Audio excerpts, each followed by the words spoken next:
This is Wadu TV. Truth and integrity.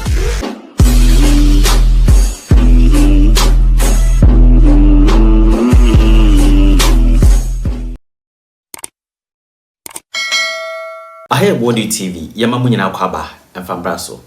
Na what to say Kennedy actual letter da kuma MPP for say omon sanction abronye ene wuntumi. So wonte de ene e ka cho.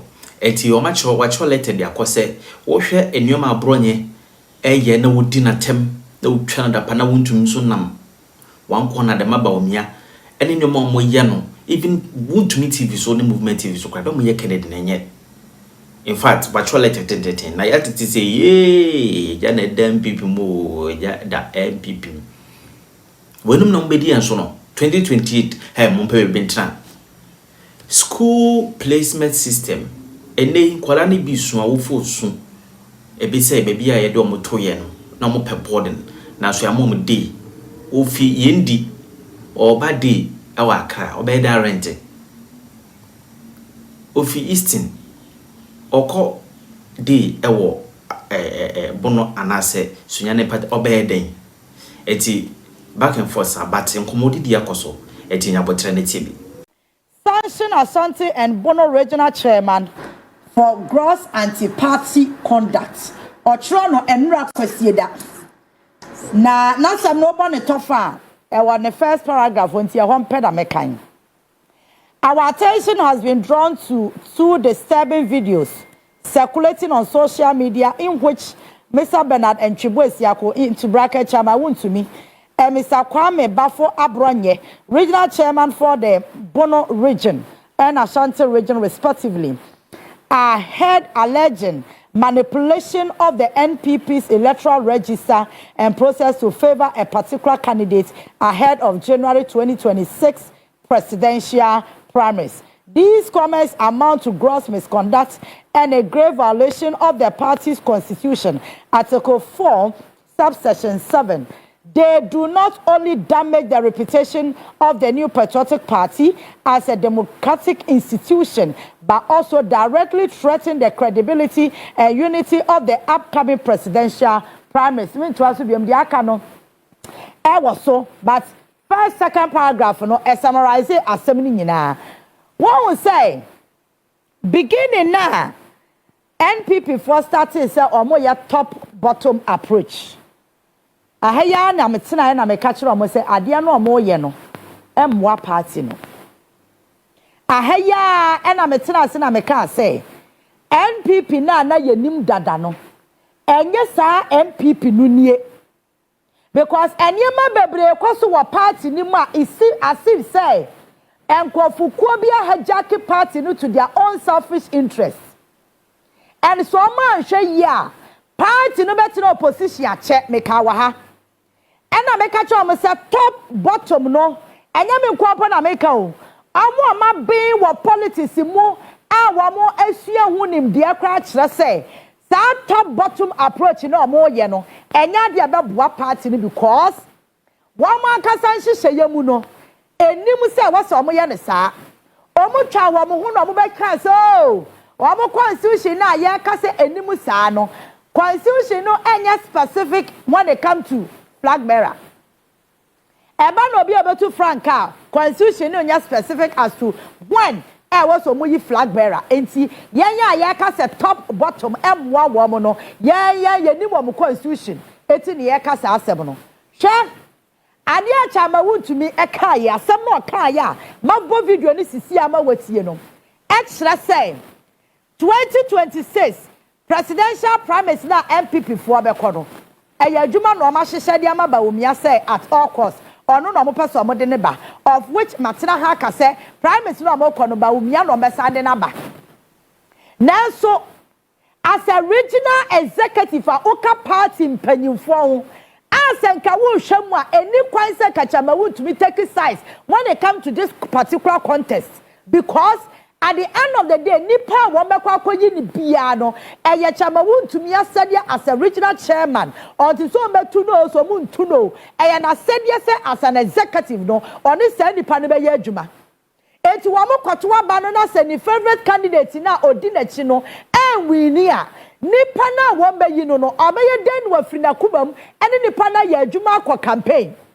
enti ka wo hwam ni papa mu pa ka national executives any regional executives no eteki size when it comes to elections na yo omokoye no nanso esan se chama wuntu me se eye adwuma no mahyehyɛ a omode bawumia eba back enti at all costs no omode bawumia be hye MPP for kon anya me na make o chama wuntu me na eka enti na me bisa NPP for say sabo kwhia meeting no na modwe hu se bawumia na mo pena ana na mo meka ncha party for ne se party for yi ya ye dia bawumia na ne pese ya de ne kɔ ya nkɔ contest bia obi ampani ba bi ntina na bo be ma wo kwan all in the name say democracy na mama nkrofo akɔ wasi sika obi wa akɔ ya bia na agya la sula la kakabi no akeka bom no ade abefa forms wo be fale ahwe ne bo he say over 4 million na mo gina kwabena Japan say eye twamini nti wano kwa de won tua ye say yenim some disqualify no some disqualify no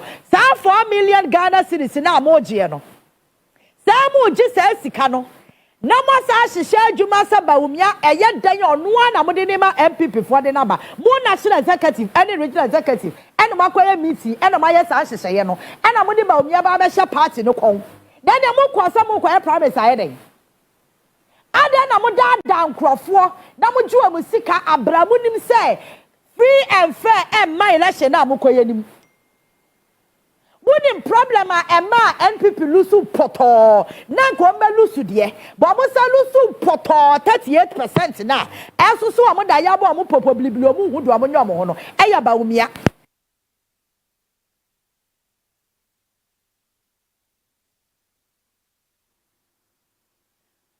bawumia kroya ena masa akwa hwire si torchlight samo ma hihye adwuma edu nti na mo de top bot approach ba se be ya pa one atu aba delegates no mo to aba no wo mo abesa akwa to so that you can influence them na ka bibi se kwa ye ka obedwam na ma wutumi asem bi se kwa na panyifo makoye meeting ena ma dwe wo se mo pasa mo de bawumia hye party no kon wa ye ka obedwam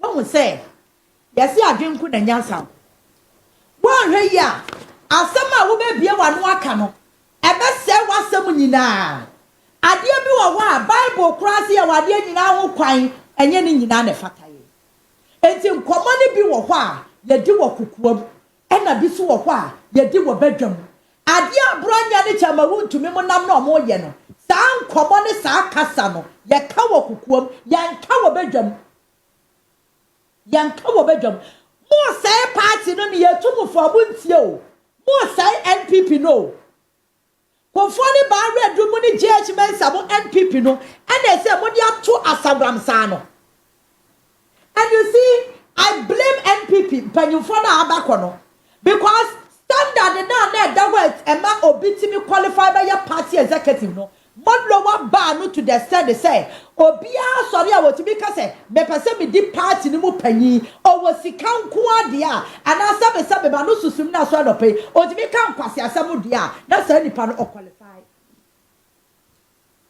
enti party no mu ye ni yie ana asam o say amacha be wontumi atimi enya audacity agina badwam say wo ma hyeda hyehyɛ adwuma de ama bawumia na ya dan ya bawumia na no mo de ne ba enti emfa wo ne brachampo sika obesei emfa wo ne Canada Japan ka obebo wan pa na ka obi adutwum kwa de amesa wo de akwa de wasam ne kwa be weso be kwa de on ka ho kwa bra Japan me ame wofa me bra panyi de akika kwa de na chese kwa bra Japan kwa de on chi na wayiram yey enti CCI mo shada tnasia na maye calculation enti ese e ka bra champo obo no kwamboa e ka adutwum ebo no obo ne kwameboa e ka Canada Japan ebo no obo ne kwa e ka bra ye ka ne se bra ni ye papa kwame wo fa de sei kwabena Japan wo mo bo no wo wo de anti a honorable adanimo o ka se contest no onko biem because muamu ho kra no mu wiam ho within yourself kra no mu sisi mo ho mudi muamu ho kra no you are not fair. How can you be fair to Ghana? me say nkrofo we more I was some to opposition be say 30 years because I do not until you have a change of mind for your own party, you come nowhere close to government. Party no crowd, you are not being fair to your own party. How can you be fair to Ghana? Wow, I was saying that election year 25% because you don't deserve it. I don't body what between no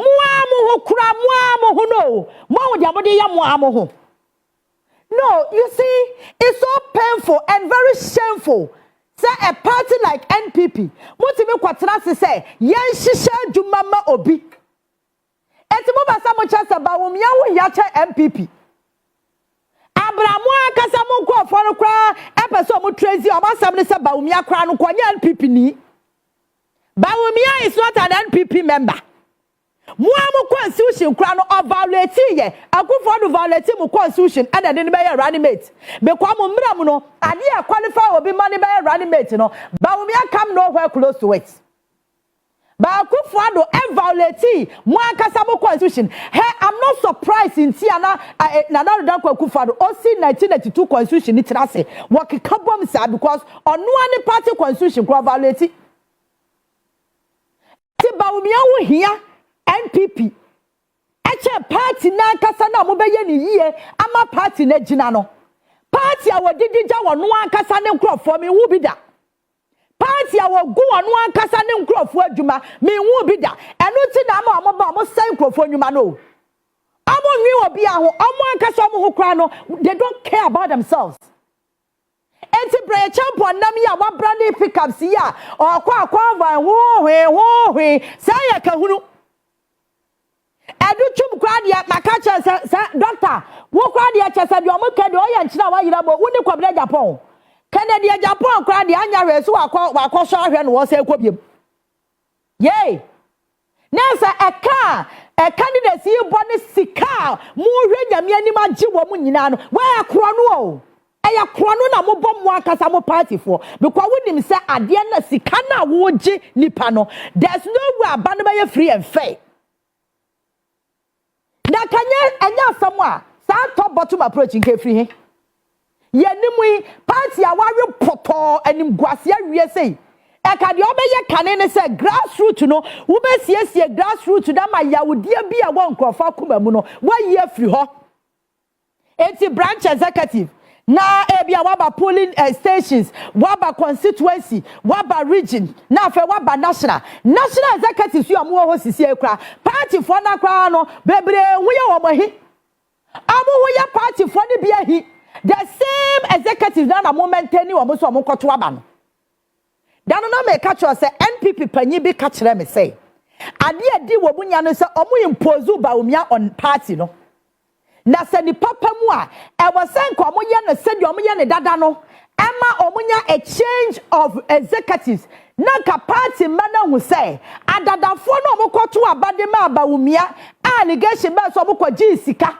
na omo de to aba ana hunahuna bi ko so nti omo de to aba no eye new face say yakọ opposition new face na akoto abani nti no ye nyina ye de yakoma kwa akotai nipa na chi ni aye adwuma de aboa party no ba se no adadafo na party manager ye wo mo say omo na mo ho kwa mo impose ba umia on them no the same adadafo na ekoto aba no say na free se chama won't me say wo ma hyeda no ma hyehye de ama ba umia eni nti na wo mo ya top bottom approach enti we Harry me ka say ye kro no makabone eya gasa krono ana mo bo aspirants no be kwa wonim sa sika na wo gi nipa no enkonkosi hwe enya de abama ade ni mu ada ho no kura mamu a this is the party that is granting amnesty party na ni abria or granting amnesty say wa wo di ya obi wo ye say chokrata da sambra party no this is the party aye kan ho asemo unim say NPP o si egu no because omo nyina adwenye adwembone wo mutire mu too much ekwanya yemfa so nsisi obi ekwanya yemfa so nwie obi ekwanya yemfa so mapo eno be kwacha ba wontumi asem ne abranya asem o mo ka no clearly is a definition of what I'm saying because I mean Henry contest. Now some say no ya referee no. Atena se an why calculation no say Henry say me hwe na me mpe na asem. Me hwe da ye kwan bi a me fa so a ye titi be win contest no at all costs. On na referee o. Sa adwene we da ne tiri mu a Henry wo pa akwaso bra from obere. Wo ba wi amama win because referee no gina mfimfini no on my side. The I clear. The chama want to make canoma young say executives no more NPP mu no as far as that can they are not on their side until they want to impose Bawumia again on the party. Where your party? Money mo guasio mo 25% kura mo nya 2028 na say Christ hu mo mobo because adwene wo mo tiri mo nya adwen papa towards your own people. Na wo hwe Brian nimu a Brian yo bi anka yesisi no wo hwe Brian champo wanimu a oyo bi yesisi no mebo a wo hwe Dr. Ditchum enmonyam 40 say oyo bi yesisi no Kennedy Japan oyo bi anka yesisi no hwe Kwabena je Japan ono na so far so good since no me shedan TV bo no kwa hwe ya ancha agba umya krofo de bi beba a mo chicha bode ema mo amoho we ya di boye ni Muamu hukurano, you are not fair. How do I set us young Ghana for? Say I'm for my shamonsa. I friend Matthias said the entire mobile and a chrono what my name dono because I didn't want with Simono and Yadren Papa ye dipu mine. I was here a good party no. Namuko phone call for fresh brains, fresh ideas. Modias I don't know ya idea or hopa MP before. Obe good party is Yanoma sister party needing. No mum suni buying de dada na no more at least can kwa ba boam kakra me yan say enipa foforo bi abedi party nanim but you see this current situation that you people are in and they am demonstrating no oh dabi enu kwase am ben aban bia biem enu kwase am ba close to governance biem adwena wo mu tiri mu ya adwom bone nyamo hu mu mobo na me de aspirants na misumo mo hwe ka o mobo eno video bi a me hu ye na Brian Champon pick up say ya Brandon ho Dr. Brett ni nyina say waste kabo sana musika no mo pedi kekenya bibia o omo pesika no de akoboa ba umia omo baje mo musika e de akoboa ba umia na mo yeseye anfa na mo se mo distance mo ho from asema wuntu me kai wakari o epona mo boy o wasanim da wakari na wo we na bema mo hu say mo ye elections a mo fa standard bi nto omo qualify to be regional executive, constituency executive and national executive mama ba na ye low dodo obia sori keke na wotimi pre me kwa me pre bi o party na mo nyeme nyeme Oni aye dia meti mi akwa contest wa NPP National Women Organizer ara mo nyeme me ntu galamse me nya women organizer no to galamse no me yine me nwa me NPP ba je me because obia sori keke na sabe o sika kakra enu ano no na Kenya sa the NPP that we know no enya sa leaders na kamu deserve it. One said o my party ne basa aba party ne nya akono biem ama na ono ba fanyo mark na kasa to nanum tuo se ena school for cram petesco obia tumrika kwatei adentia party ne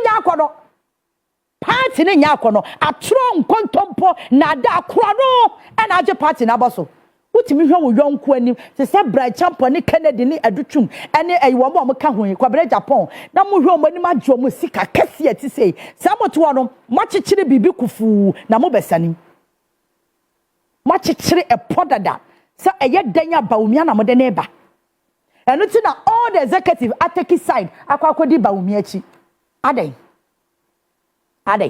Kennedy Japan one kasana my very disappointed in you because we dey wo contest ni bi enti a wose nkasa top bottom approach ni bae no ka wo kasatia ka wose wo sorry gina sa wo mpene wo ko bi no wo hu de wam wo hu akwa ya wo fa so chinchi made no enti wo de na ka so sori gina pa e kaseti ase wo mpene wo so avedia wa e wo mo de ya west ana wani abre na afa na wo issue statement ye tumofo na se munti ya mo so mbakwa anti ade ye ka mo se metamo ya atiti de on pen pipi fo atem ampa me pa kromfo asem ya kromfo am mpo asem on ka no kra me mpo asem wo ya proboni a me mpe wasem.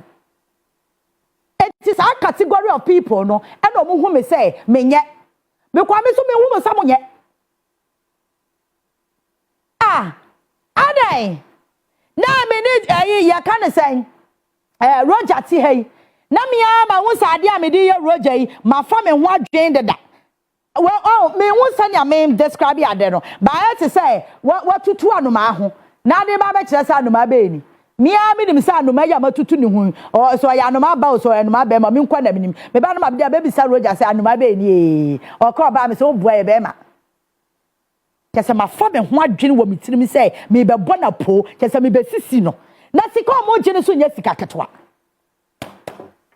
wei ya for man mamo o da bi mba no ensi ensi mo betro position a che papa cause adwen pani mutirim mo amoho kura mo wia mo ho wo gi sika na wie na wa hyehye adwuma mo obi wow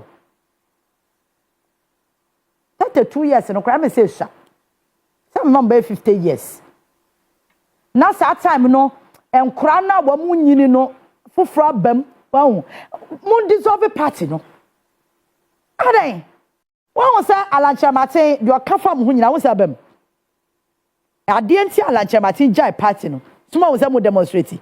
Mo amnesty na mo grant e kra nyansa bi anim. Mo amma nyansa bi amem. Roger to say. Obodi adaroma. The nyame ase. Now oboko weekend na ekoyi. Weekend dey obodi adaroma. Na we kama. The nyame ase. On na news so His Excellency the President. MI asote as Ghanaians no so MI niji pa we no ye beba so until we weekend dey pentemakobua okay into there my main fa kwenya so na minchia president the finest gentleman His Excellency the President John Dramani Mahama na minchia na bedi ye Professor Jenana Opoku Ajiman na minsan enchia abemu mpenifo ni na mudi omonyansa ne omonim de de bo aban na chidom ama Ghana etimi afa ne ntomapa Efra na minchia the other omano Chief of Staff Honorable Julius Debra na minchia ya minchia papa no the Ahoys maybe omo bi omo tie mi amichia omo na minchia ya chairman the strategic tactician dodo na name no as General Mosquito the diankasa the Honorable Johnson Asedu Inkatia minchia no na minchia Ghana foni etie foni na Maxe medase Richard Apeka medase nyame ensha papa we yasemo Ebenezer Moktosi in fact if you talk about Chelsea matter gonna go sue you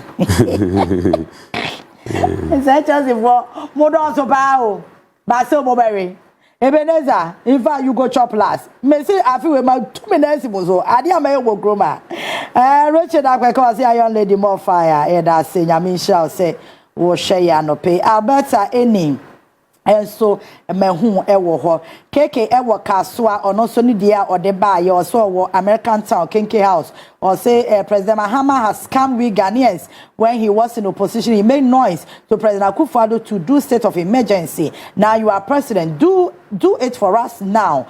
Kudos to Honorable Moses Agbo and Maha Stanza will say you are doing a great job. JDM has failed us by not arresting the NPP criminals. Thank you very much. All right, Roger. Me pacho na ye hwe ani mo se obi beba be ka ye ho onyama oda so class ana oda so show na say na why na adwen say class no be di ni nkomo.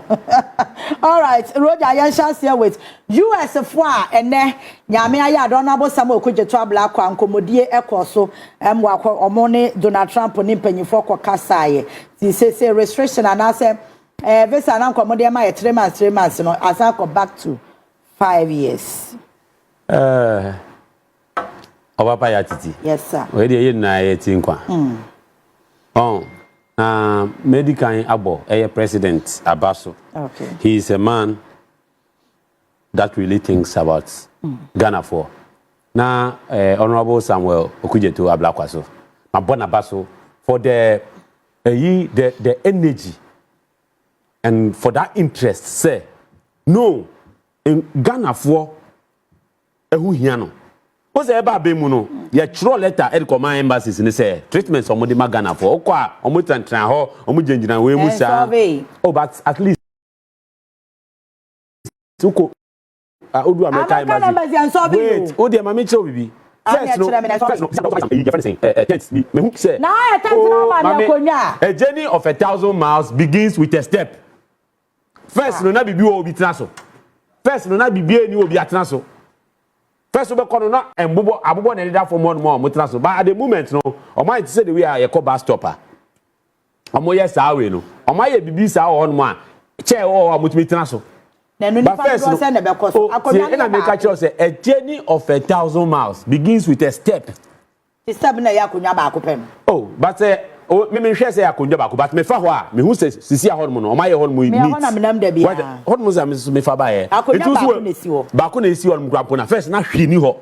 E na o tro ko ye say omo tro komo omo say that kind of treatment no ye mpe. And it's about diplomatic relationship. What I say? It was a yakasama mwetienu we can go the extra mile to demand for another thing. And a biani ni say aban bi betna so Nebuchadnezzar aban bi betna so Ghana. Na Ghana for eko ahuhehemu.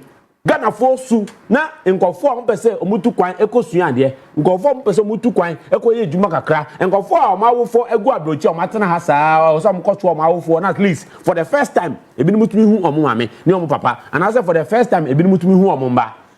Aban na oteso I mean Nebuchadnezzar na asefo no.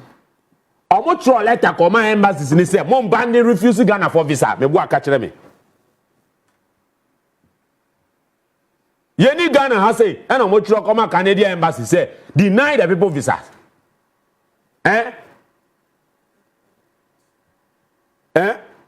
Ambassador at large or say minister at large. Akufo-Addo ni busuan for. Restricted Ghana from traveling. But fast forward, now the dynamics no are change asasa. When leaders are in government, the people's rights, the people's will are preserved and protected. Now, America say 3 months visa, one entry, single entry. Single entry. But His Excellency the President John Dramani Mahama, who hear the speech now, see the future of the world is African. Yeah. The future of the world is African. Now they be America say. Na Ghana say e develop here wana na be koko gina snow no mu so okobo Arabite masa ye na akobo Arabite ni bio masa me ka one time pa o janji snow to sa abontin o wa hihye wo ho nso na wo ulodu uye juma na mi ye juma ni na Jamaica ya na ye Ghana awo we ye ko fa ifa ba Ghana nsi to kra na ye sedem e na snow. His Excellency the President John Dramani Mahama, any the foreign ministry, any international, relationships, diplomats, atnase, I dialogue and make sure say, some restrictions, ni conditions, omodia to ono, omeden, yefi now we are aware say, His Excellency Emma Directive, Emma Foreign Affairs for. Any embassies no ekasa say omun losing visa restrictions no processes no Emma not only with the American embassy with all other embassy so that Ghana for benya the exposure to also travel and you be also travel and see what's the so to kwan koba eya unya different perspective of how the world should operate and how it feels in different environments. Into the nyama bi won ma wo ya obakra unya biem. What you say? Into no sir achievement we there unprecedented. under the MPP, we were restricted and denied. We were in captivity. You can't even travel. The difference between Akufo-Addo and a North Korea president now. And they say, Akufo-Addo the ultimate no. North Korea the end the birthright. What did I say? Because he was so authoritative. Say, what say? A chronomoye day. And now you to look at baby. Aye. Who are when creating jobs? Slogans like rhetorics. Mama, your friend is saying, me friend on saliva bullet. Oh, a tall one and rim. A bit pity go who keke. Sana MPP. You know, and I say University of Rhetorics. Omobe kasabe bre, full of ideas. Omoba, we have the men. I say Chelsea team no. And so Omunire. Chelsea, they are all canam them watch. Omunire. What you say? It's yet I say America Aristotle 5 years no. What it means they say one, say obako America be 3, 4, 5 times you don't need to reapply, pay again. It's no we protected the citizens pocket because obi one more the business and I say you made odi obako be 2 meetings and 3 meetings in America. Now ko give is about coaches cano. For 5 years no. Oh, anytime people say enter. But this year no coach here, oh single entry. When Ekosi is saying, it's kudos to Honorable Samuel Okujeto and the father of the land, His Excellency the President John Dramani Mahama. And now we na a bro MPP for Adrian and Amonti Asia. So they can't do it. They don't have what it takes to govern a country. And it is far from that, say MPP. Bet me, something like this. Some record number. Letter. They put it on letterheads to deny citizens access. A clear education. All right. Okay. Mention my kind of messages and maybe a lifetime legacy. Or say me show my live free USA. Yeah, that's still Baron. Or say, Madam, even Kevin has said it that many people will be in opposition for 42 years. Okay. I know you were doing right. Musa Yusuf, or say at long last Akufo-Addo, Dr. Bawumia and NPP. So they have been fully exposed by IMF. We have always told Ghanaians that these people have PhD degrees in lying, and today the truth is clear.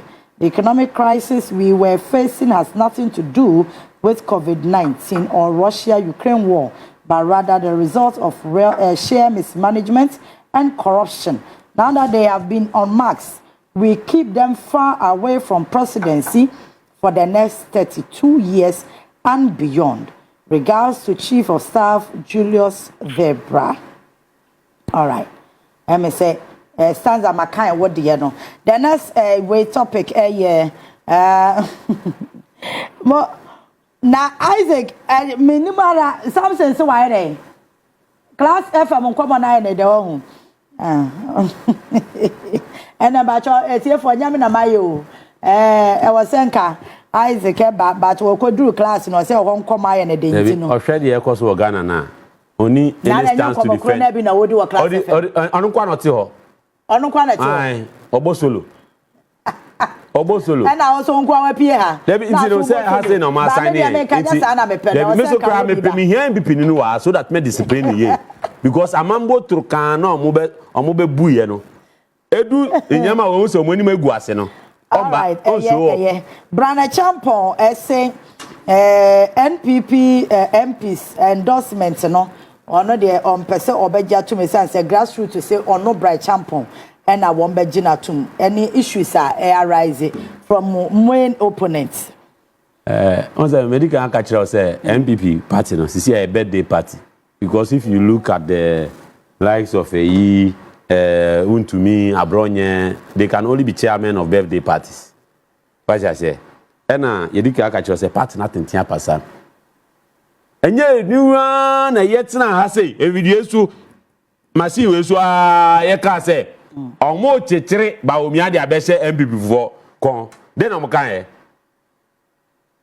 it's like tina ha then obeka anyway Bawumia boy wako wure makwachi anu ma na watutu ne ho na dia be kire pani so omo nkire wanu makro sa na yeye no na o hwe nkofo papa te say Kennedy Yapon na o hwe eyi Brane Champon chum ni eyi mu na o de ade fragadam tactics political party sa na omuti o we a clear indication there's nothing they can do nothing apart from this kind of things they bear deceit bo amokwa bo a munim results no nipa kro be share go number of goals that asoso ye ko nyina park so say ebo Enti MPP party ni there egu right now it's no longer a political party because we share we are now to me political party discussion and now want to me or have you or no a birthday party and a birthday party I said they will be out to me kasa raw because na a political party as some ma discuss wo kokwe mu krampo no can say babonti me pesa me kasa e be say bia me kasa etia untumi the level of intelligence no like we no see up national chairman and your party now birthday party way party birthday obey national chairman of the birthday party a birthday party na bia we twitwa bia wabo nti na obe kasa loose we lose talk if that is even their intention which your intention now we be gina hono kasa we lose talk cry to come and stand there and say ba o miatu na ye repeat mu and almost some quack analysis say mo ye no 1990 wa hwe so they know the end from the beginning. It is clear and I say on authority say Ghana for would make sure say in 2028 NPP ebenya 28%. Passing down. We will give them the year of the Omenya 28%. Ebi nka ho. Entino omombo modi no ngusungu party ni sa party ni dey see egu. I acha by your friend is saying January 31st. There na ya mu posters home call and I call to. We who call to glory I said yeah we home call. What I say? Now yeah. Oh, MPP party no. Ewu sisi our life support. First na two ngofu two pe na ekono. Ba omiane kede Japan kra no. Na party negu e na sisi we benya 4. Na 4 no, o hwe de ekoso na. Obia camp e wo obi ni sin, e wo obi ni recorder. Why boni? Inti no me MPP party ni sisi a Sin City. Ye kura na ka Sin City.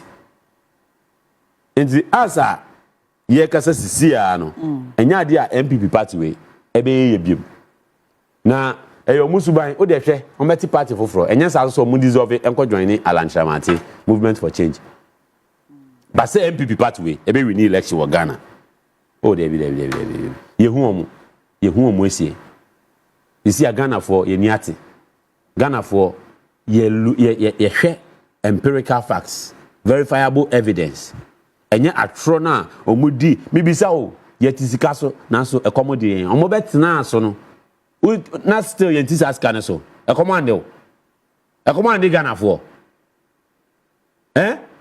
enye scan so na yete na economy no eko junk no enye scan so na yete na dollar na etu se abieta no enye scan so na yete na ko Canada visa no biometric center na on no abo print so mo ye live concert o say bia Shatawale beto nyum na nkofo born muma enye scan so na hete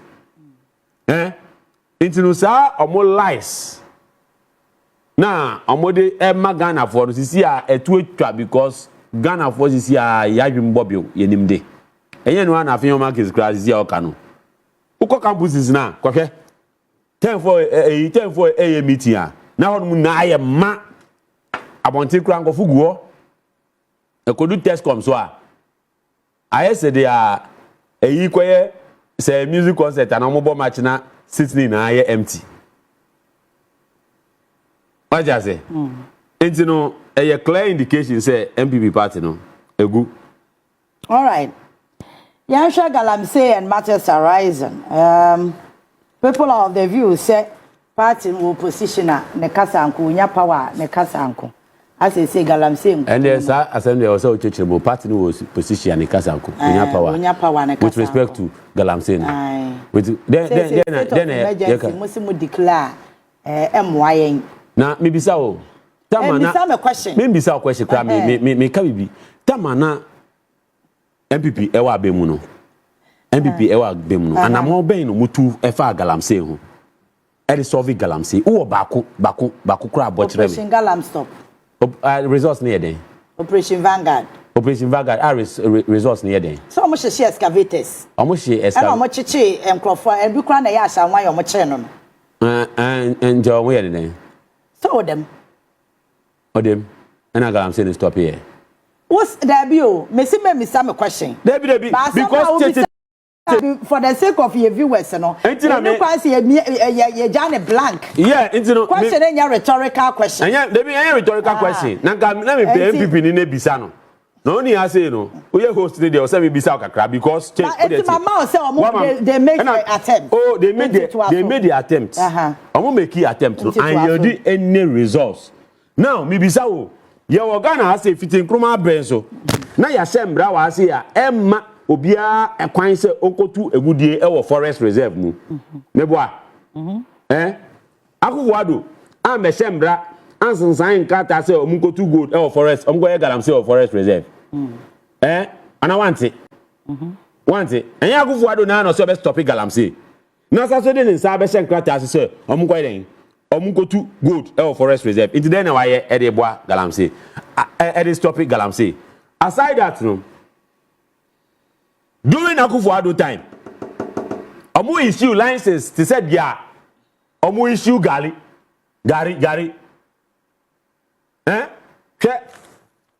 As at 1998 to 2008, there were only 40 licenses. Our Ghana has say. As at 2009 to 2016, omu issue 59 licenses. Our Ghana has say. 2017 to 2025, only how many licenses omu issue here? 2,151. 2,151. Ade.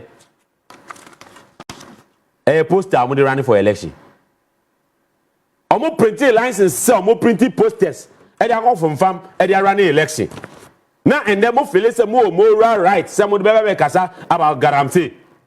Once I buy out this 82 and among Eddie making sure say galamsey no ebe stop it. Maybe say yatiti yeba be munu ye issue one single license. It is on record. MPP ni bia say we who say NDC aban issue one license umbra out. It should take me on. And I say it on authority say ye issue one single license one. Ye issue here. When him say we lose election December 7th. From December 7th to 7th January, handing over, Omu issue 187 licenses for people to do galamsey at the river banks. Omu issue licenses na Emma Okwan say Omu to galamsey won issue e Ghana ha say. Emma Okwan e Ghana ha just between December to January. Maybe sir say issue any licenses out. Licenses na e system no mu omu issue dada no one na issue here. Any MPP for now. Aside that no omu own report. Professor Frimpong. A report or the by indictee MPP executives and a government appointees. Then Akufo-Addo ye found. Now, who to me Ojira Okasaya under the cover of Akonta mining, I galamsey, as I say, I way up to and there.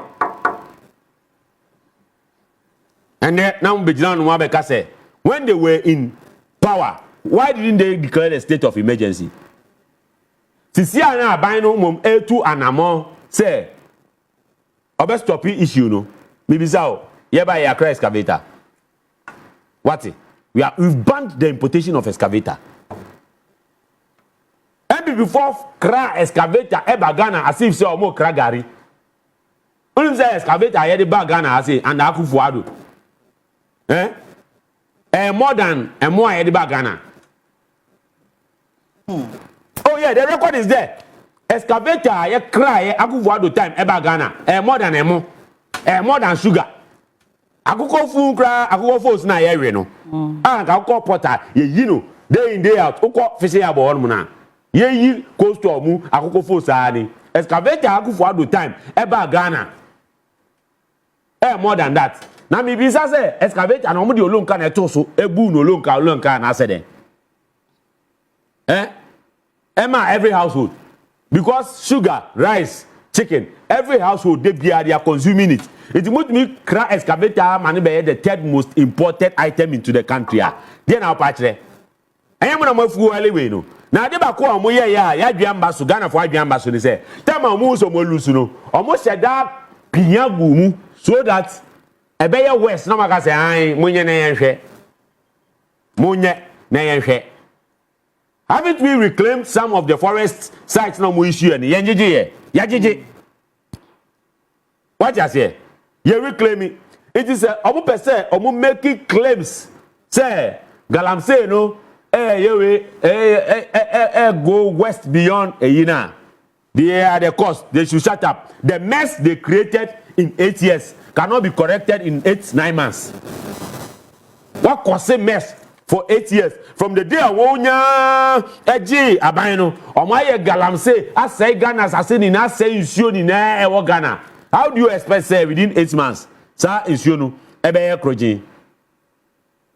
We are working to make sure say you better restore water bodies. We are reclaiming lands. Someone say reclaiming lands. And you know, Bibiania Ghana for on kwa some bekasa. Second for a demonstration just some few days ago. Okay, who say aban intimidate obi. The first time Omaye Galamsey demonstration police nikra anfa ba anko jina ho. Akufo-Addo time Omaye Galamsey demonstration na nsuohye eyi ekofu kita etuo ti said ya sebi omukoko boa Ukraine for mama ko fight Russia. Apem for cry at Chiomo. Underage, 60 years, a 14 years old girl. Omocheno during Galamsey demonstration was a protest. Now MP before and then Madanemo. Now money namunsuano create content. Because a birthday party no obiaba see a content e dia to social media handle. Miracle Abwaje na onam okojina on master sabi egu. Ebe ya nkope brodo nka ho no fa mbom no ndi. Miracle Abwaje. But instead of say good bottom no nkope brodo nfa nka ho because a product of them omo work on meye no. Ne buy product no. We represent you ohunu nsu a estative asiansa na basoro. Into the Juma now, I know, a Juma no my yana. Omo good no, new sicano, a good go na, omo the yes, our necessary politics, no. And no, so no. It's you know wasana, na bakuna, yan say, bakuna nitizu shen now say, a yes, it is you know. Your friend saying Ashanti region or Ashanti region. Honest go glance you now, Kasa. You see a radin yankopon, go for any more muje. My yadi what Janemo ho Eddie Baba say anya bia your appointees ben e Galamsey your appointee bia ni o Galamsey your appointee bia eni ho o Galamsey your appointee bia enkwatena TV so eyi gold eventually be say onko go to Galamsey enti happy before ebe ya kasa na doso de no e doso ye vote mu out Ghana for vote mu out so that you can go and sit and learn. Not to become lecturers. To lecture us about things you were not able to do. Because you take pragmatic steps to make sure you best solve the issue. No? A man who finds some more important excavators. 1,200 excavators are hereby area country move by January. Abide in Satoso. We've moved them to a safe keep zone. What did I say? Okay. And you know, MP before, Charlie.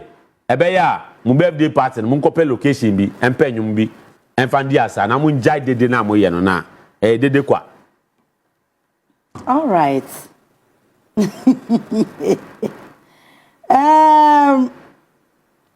amehwe se o messages ne kakra ewa ha. Okay, Richard, akweka de nani abre or say more fire. So Baron, on also edene de ebaye nyame enhraw. Papa messages no my yard my kind do na at least matimi akan be 95% enti. And then mom say mama na my yard. Okay, good. Now okay, so so no be any birthday. Ba me pacho. Harry, Mr. Wa fa video yi to so mama na. Me hwa de. Na video yi na de me a me bra ba na mbae. Dr. Frank Amwako hene. Me the video bi ba beto so amamo na mpese me bisa na asem kakra. Na asem na mpese me bisa me sure say ewo Ghana fo bebre so adwunum so omunya na nko me bisa no. Ba me gina mo dem na bisa na mamo why because enra me say me share video no for 38 times. Me share ya ma me ba to cry run 38%.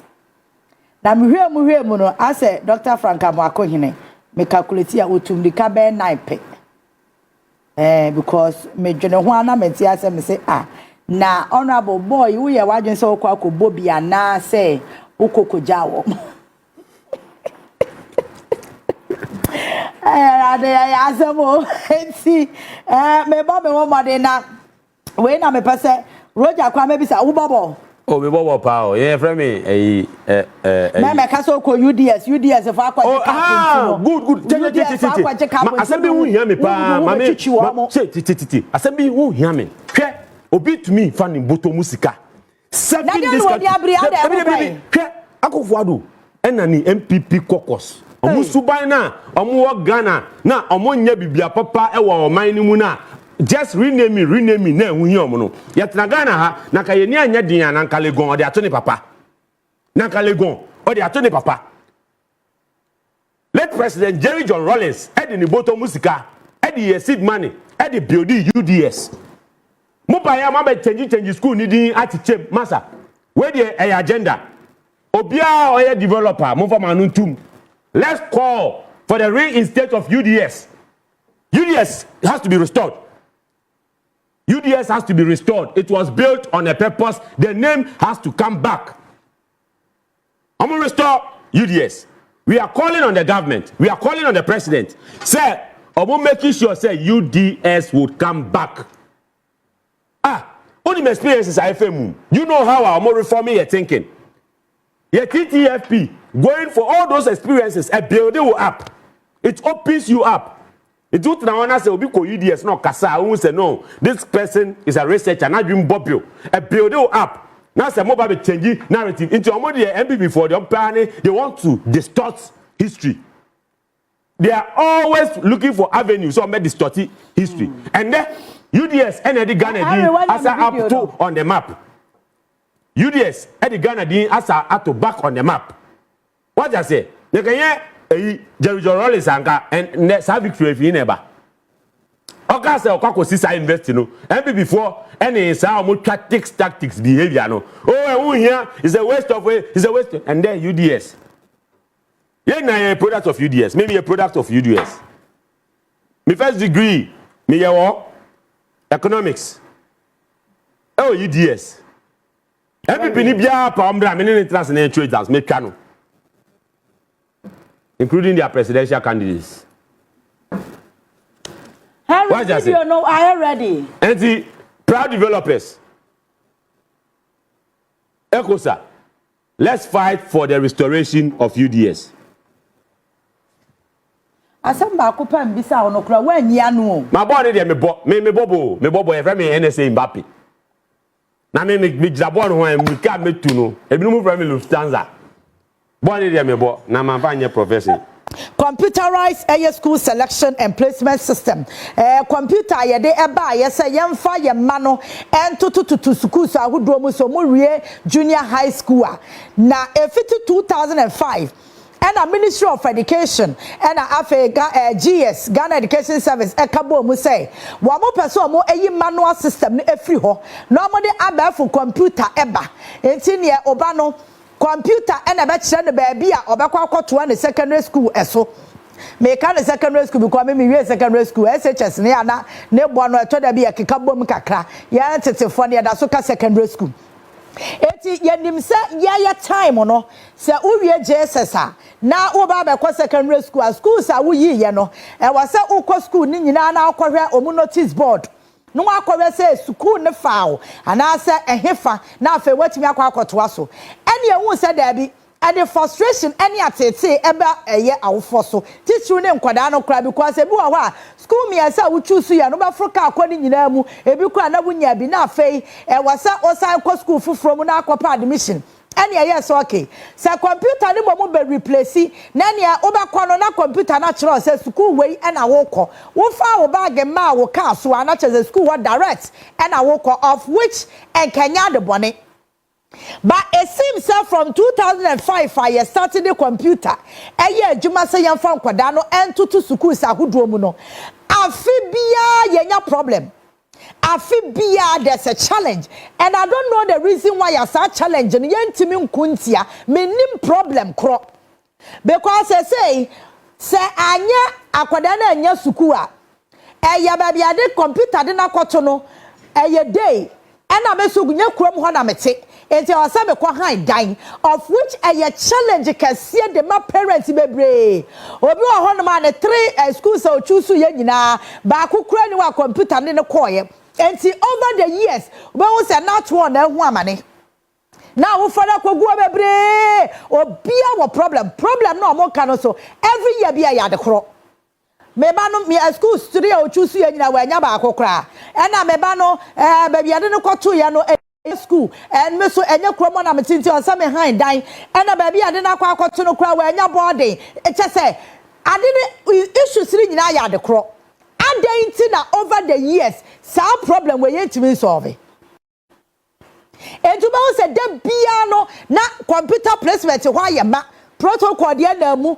wa mo so omu ni mo bia na omu timi kwada ho be na watwe ebi ho kwa wo mu nya school no kro me de akire saa omu nya school omu tua bribe che se enya asam keto o over the weekend obi send screenshot bi ma me a na ase awofo bi ni se headmaster bi o se sen a che se nkitahudi akoso enya headmaster se nko a ebi so ya wo amobua eme place nkwada no ebi mu tua 10,000 15,000 17,000 na me wi a me 4 lines na be bia na computer no hunti na me bia 4 lines entem because sikatua ekoso no me dwene ho amenti ase eye dai na ase Ghana ha minim ye problem ade bia ebe ye bia obi fani we se mi si kwaje ekwaye corrupt ho me enti ase o Abdulrahman Abahoma no so Mame kono me ni nua ba ma Abdulrahman enkodi nkomo deputy coordinator the Emma computerized and placement system. Abdul, good morning. Nyame adom na unso you yada sesa no pe woni ye bedi nkomo e de free mu akache anope de CTV ya fra wanya bone complaints ayenya every parents wo efa school awo mo manyaye ene ho nkomo ne ye pese wudi so far so good and he na madru update ben e na abeti media ma awofo a e hwe wa no pe we dey check the number for most concerning the placement, the CML Kate, students need to do one increase. We look at the number of candidates women almost more qualify for placement. 590,303. 590,303. Okay. Many look at the your PC 572,416. 416. Yeah, so okay. 96% of the 96.9 candidates have been placed. It is here the students at Caribbean, Omunya placement, opinion or for self placement, also more for portal, also no more for selective schools, also more. But challenge, and they say, "Once I go back and say, do one now, I'm schools no." Yeah. Almost per se, almost schools no. And some of them, challenges. I want to say, one more over 25, over 30. Or say, young fan come back to the first source. We can be able to see for the child, to see beauty of St. Monica's, St. Joseph's, Nadi. And see quite a number of the people in the system as it stands now. Are like omo kate omo munye school munye school now so school no munya no omo ni nje ho amboso omo sita nti say sister round na wo nkofo be 96% placement there technically no but not for the fact that they nipa no ni choice lenye there unya no na this there shouldn't even be a problem at the moment but you see I look at it did wanna and the efforts to make sure that they change the schools. So that is really the problem that we have currently as it stands now. It has to do with choices, not necessarily not having schools. All right. Amdo, the entire over the years, it's like you started computer placement. Problem ni bako. Menya school. Me 3 choices. I'm here na yamfa man kwa bako kra. Obisi baby ademe kwa ya day school nti awasa me kwa hindine. Obisi baby ademe 2 ya no menya boarding nti awasa me rent. As a problems ni ya de kra over the years. At the end the causes are problems no. Thank you very much, Madam. So we'll be that question. With this particular challenge, I can happen. Making and cafe system now, CSS era, a perfect system. They say be all right. But with issues that we see here, largely, as well, my cancer. A ban of camera, I will follow. I was so one crown. Any of the selection. Do one and form of okay. Concentration. I want my first choice, no my second choice. In this, who myself call young fan is Achimota. Now to board the Yakanina. Normally, no, or yeah, or more drink and sell and call. They are all the economy to be the Achimota and Oko. In the combined say, I can miss it out on the first and second choice now. Who won't in that it's not a true reflection of what either the parents and as a Afranagasa. Okay. For example, there are situations that Mother Revolution Center will be ethical as well. But to sue or super sec, it is so deep. Obra or the Pontinia High School or Casua, at least, I don't know how to sue there.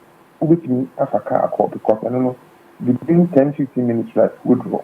But to sue or super sec deep at the third choice. And I come out and say placement to buy or maintain a second when you're the third choice. Not about placement center. Next time say that but simply computer man or super sec now all the way you did now not caswa and I was perform the back. We will give from national on one so to super sec on one so to so day. And I one out to sue. I say na me say me first choice in Tina. Yes o choose keke. Such a situation. It is this consent you have to look at it. So no kasa on kasa me choose super sec it to sue deal. Or like a computer need to make 2 or super sec normal day. Into be on 2 TN. On another day, and say school nationally, you are planning to issue. Computer 9 and then 2 work commodity. Secondly, we want more in terms of the male female issues. Good one this year, say, you look at placement. You are close to 30% of error due to male female. Obama nipa ni male, but I'm not clear. I'm not female. Or a female, I'm not female. Close to 30%. Imagine that 600,000 plus data now, getting to 30% of them male female issue. I don't know. And yes, CSS for and I said GS and Ministry of Education public, and I said one first one. Almost key in data right from the onset. Normally, it differs from district to district. And what normally happens is that this is one more. Almost schools are more decisions now the more choices in the back. Now this is not a for key into the system. If you must one more schools now into the Coma Cafe operators, no my in the process of keying in, Nipa me a milk crowd out in the field. Oh, into a banner already bad, yes, because of him say these challenges are there. There will be a data sanitization. Okay. In general, you two your boss go through and make sure say your best sanitization data. But the be a challenge you think a travel or say Uber school here be a pen Adam. Will be a pen Della. Be a pen with their sunshine, hope, peace. Can I be with about to use very much use. In this, you trust anything you mail. A very difficult to go any penny a female. Those names you on more, but the command said Nipani Abdurrahman. Now Abdurrahman, yeah, only Abdurrahman, that is some of the challenges that you want to get. The emphasis parents now for me, for the theater. So it's computer will be control male female school and as a female school are on that particular gender now. 99.9% of the situations, if we be on key data about TSS generated data.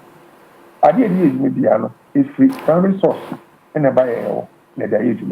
And there's no way we can change the gender of an individual. Say, we are the call a girls' school.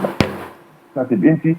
I found the I was say sensitization a put to another Kokobokoma schools only district education officers now we are responsible in keying in those choices. Not more we are from not mistakes, because that is what brings about some of this challenges. All right, now emudi ehun so na ema kwada no oni de onya school ni bi kura. Yes, what is happening is that we have depending on choices that we make.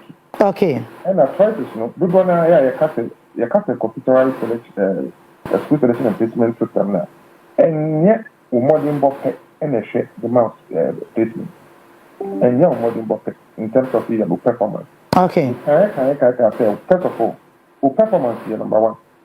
For selection, residential status, maybe day of boarding account, program of selection account, and it stands for 15% quota for public schools.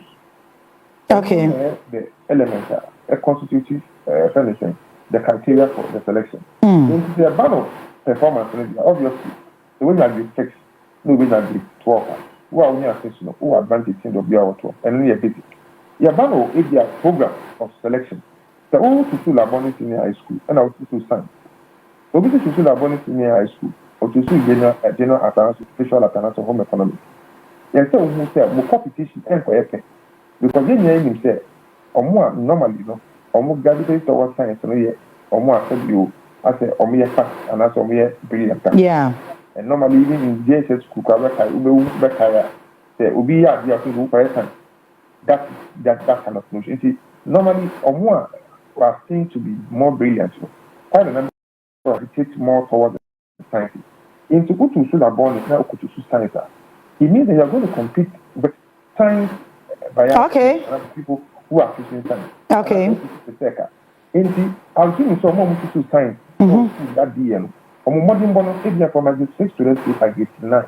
Good 1 hour between this range. In the ones that we not 10 for. 10 now we know. Uba me say when school or na born. Uba call second choice. Na bia do onya 12 o choose home accounts na nya. Thank you. Obi onya 15 crowd. If you are not different from competition, it's between maybe sometimes from 9 to 21. It's because obi onya 20 crowd menya school. Into we like I said, me menya 9, menya la born. But we onya 20, onya la born. Onya la born. A program then and o apart from the program also, residential status. So to school down to boarding. So what I say we say only more to boarding because compete. Those who day so only day for the compete. Okay. If you say to day boarding, it means that the school will not declare a vacancy and also capacity say young boarding. You bet me for 300. As soon as 300 in your market. I don't know. For modern Bokako is not a key thing there because it's boarding now. I am. Yes, automatically wunya. Until we are wunya 12 and I say 15. Now, or more boarding houses. Good one in them between grade 6 to 10 and I say we are. Now, board home. It means that because of residential status out to boarding, wunya opportunity. Meanwhile, they the amount to days, competition is on that time. 15 credit me from work. And about 15% catchment area for public schools now. Yeah. Before Krafu, you better select or more because our school, you take 15% at home public schools. Okay. In the private school in our Korea, you are disadvantaged by 15%. And the question is that why would you do that? The rationale is that we share public schools are who are as far as we share theater. But what interlands now? I'm telling you authority. Who go to school and send you back. I'm not just between you from class 1. Yeah. Market days, I'm go school. I'm going to go my in so far, you go school. And if a child is in that situation, not with him born home one day, not mean at the 12, 15, 16, even 20. That cannot not be 20, 25 was our condition. We need that an opportunity. A man managed to be quite smart and after West Kidio. We won't say a good one now. That kind of with the right, as I'm saying, backing. We can say, Mom, this is of the post school. Okay. This for those things. And to those decisions to happen, previously 30%. And about rebound activity, I'm reducing to 50% just to make sure that they will allow for free and fair and equitable distribution of various schools. And these are the criteria for the selection of a candidate. And when you get first choice, when you have second choice, there are situations where there will be genuine consent. You find it will be in a defeat, when you get 9, when you get 6. Now we just could be away next week. And you say, which is a genuine consent. And say, no, the back, they will address it.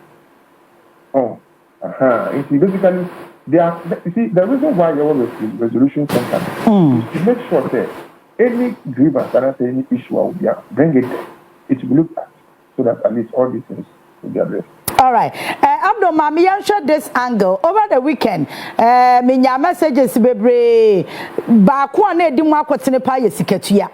Enkofo yes kan kasa obi kra the screenshot or the Sunday me otua 17,000 and am bisa say otua say sika na ma hwan sikatuya kwaso pa me nim say motia no kwa e wonya me nim ta consent not amount for a reason. You see, we have to be truthful to ourselves. This year placement has been one of the most fair in terms of issues regarding money. Even a social media publication called the issue has been referred to the various security agencies. What people do is that we've had a lot of reports after we've engaged some of them. The only thing say, we send you a message. Oh, now our offer will be results. Okay. Now, if you're genuinely, we're in school. Now, every Nipano saying we to a different school. Not that church said, ultimately, Nipa we in a school with, but we could share a new one. I've been in the also who you'll be convinced. Now, I say, oh, Mr. Panapan, if I told you, now I discount or this kind of a lot of people have been duped. Even more than some monk. And today, as it stands now, most of these allegations now they should bring evidence. Who got criminal? Not a idea I didn't take a Nipano. And criminals, miscreants have taken opportunity and advantage of the fact that some parents are standard, probably looking for their first choice. Meanwhile, maybe the qualification of their award does not probably merit those schools. Taking their money and they've bought it. They are not more in the system. And at least you are a journalist. And I believe that some of these things, you will be privy to because you are more on the ground. Try and get people. That makes it our castle sending. We are Shishimu, never send you panel. Maybe can say, the camera is so then you see it. This time around, as a center, makes me a national deputy coordinator. As to approve, I can't approve. I can't even approve for somebody to go to this school or that school. Director General near approval, Minister near approval, TV Director near approval, Technical Director near approval. And in the system this time around, it's not like the previous one. And I believe that you guys have investigative skill and understanding. Sure. Look now, you should move a data, especially with regards to this customer Mokawati. Yeah, so I'll throw the challenge to you that go deep down that particular narrative and try and get some data for yourself. And you realize that majority of them, are duping people, taking advantage of them. Oh, I say, oh, Midaman also change, the next time to interview. That is what I really happened. All right. So you are more about to become much to school. Or the person can also make it very fair. affect your mind to it, so at least you will appreciate it better. All right. Pedia waka de na che say won ya say maybe say us our question we because nkofo ka protocol ho asem say no so dinya but said ya wa kire mu say system no kra no uni ho kwan so betimi approve even the minister doesn't have access it means more ka protocol no should understand say it's not working like that. Me am too because we national deputy coordinator for CSSPS. What Obama Mr. Obama school, I don't have the access to do that.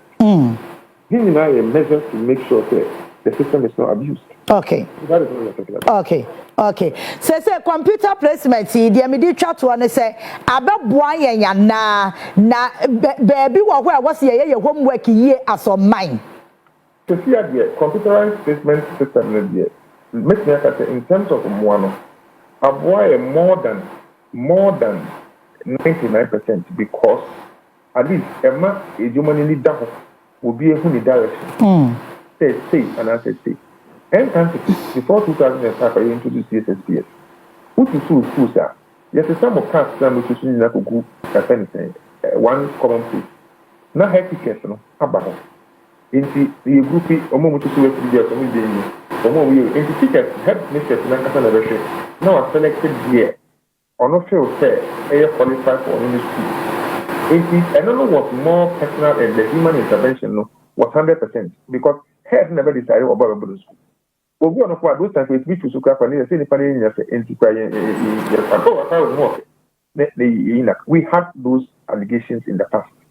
Now, as it stands now, there's 600,000 people now with the business ceremony. The part that's in about and a manually enter the work air machine and a system and the problem I want to say until say you never get to say the Mebanian school I find say school E and I say school B meaning to say I can't back up now me I will follow and I made it more and engagement and I said remember me near corner now if you have a teacher's craft on the beginning we show me mommy and I said be near more show and no, and but in the CMO you have about 28,000 people who want their children to go to Wesley Girls. We have almost 27,000 people who want their children to go to Hebrew Girls. And it's 28,000 on 4% back Wesley Girls. Now Wesley Girls get me 700 and now 800. That on Kofona or Makano. 27,000 plus on Kofona. What would happen? Into this particular people, it's a huge number. Each and every one of them will make a case. Either Solomon Resolution Center, I will make a call. It creates an impression as though the system is not favorable, but it's competition. And once you compete, and definitely one goes through, in competition, there's a winner and there's a loser. Yeah. And it's the one who may say outer. The alternatives, Obinya Ghana National, say debit. Or no, Wesley Gas Nana. Okay. Into Vitano, we feel I become the numbers of them. Into the Japan is all not for now, Unkofo, and now what baby are 200. Yes, or when you're school, pen one pay. Messi Unkofo, so push young for 1,000, a moon 990 something. Yes, for more members of some school, and I saw the Sunday to board it. And yes, say be a school in the way. When you be. Me know, tell me my statistics. Yeah. 96.9% in your schools. We shouldn't be having any issue. Here there's a challenge, but the thing is that school now dependent kitan or say there be compare or so. Omu Yayama say a whole minister have to come out to say that he is not taking aggregate 30. And no kwanga mesa because grade ni bu what here. Now, as a social parents be a métier no, or send a banya aggregate 36. Now, or choose to Achimota Agri Memorial out to Mr. School and a bany choose to Yano. Grade A school soon qua. Absolutely. In such a situation, no. One was that video no share, send an answer no year day. Yeah, and another cano. I have based on the fact that Debbie the on chance here say. Acquiring 30 36 so the 35. Yeah, school now. There be no one here said. Na obi na 37. Na sani pano. We just say school. Over friends are comparing pano baka so obi and wasa na or kana yeah, other making the point. See, the optics not here. It might look different, but if you appreciate the real issues are, as I said, there's really no issues. Your uncle naturally. more choices a critic problem more. Kaswa issue here nipa work kaswa with Osu presec. What's the situation now? Technically speaking, once we make a choice, and once I have been but as human institution, some of these things, so not if category this could be our space or which make us okay, why not? Let me change for you. And no. Because one journalist say, I didn't see that. Yeah, the sentence such a way say, Obi to school, well be a winner. Resolution is a be you call be you. Into unquote internet and also be a human institution. So exactly. Into errors it can come from both sides. Into at least it's good to say resolution center is there just to mediate between the two. And I believe that is that. All right. Abdul Mamena was here no penny church more dear my I think say niama bi ani ada ho nti no your parents and so be careful bibi ani e be sign any wedding komo. Thank you very much. Abdul Rahman, the deputy coordinator for your computerized school selection and placement system and ya ne na kwa akodi enkomo no. But I think say another conversation I was here nyina ye have Grace na ye mani nyane any school no.